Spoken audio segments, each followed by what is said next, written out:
Okay, so what does it mean to be your own best friend?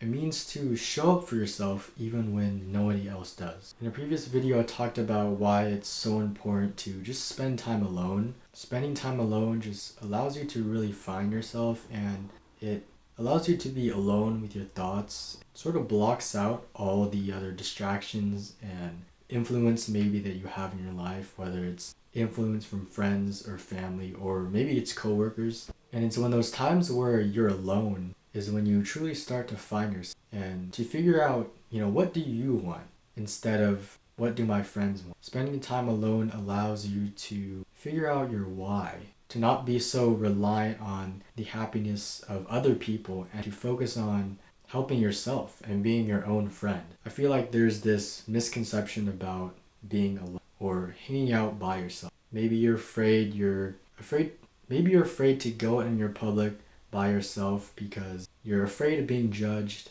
or maybe you might be seen as someone with no friends, and that's completely okay.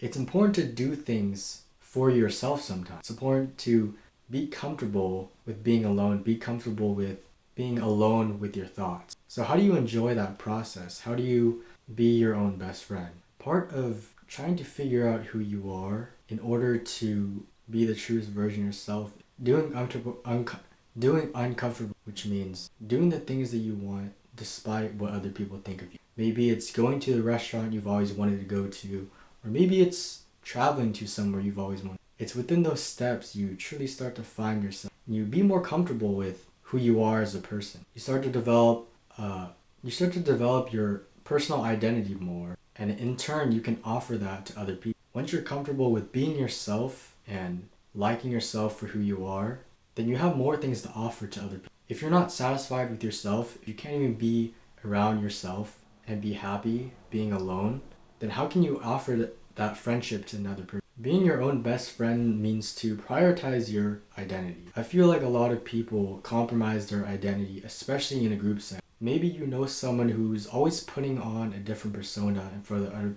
Maybe you know someone who's always putting on a different persona just to show up for people or try to act different to who they actually are. And that's just being a bad friend to yourself. You're doing yourself a disservice because you're not being the truest version of yourself. Maybe because you're not happy with who you are. It's those times when you're alone that truly defines who you are as a person. When no one's watching, are you good to yourself? Do you let yourself go?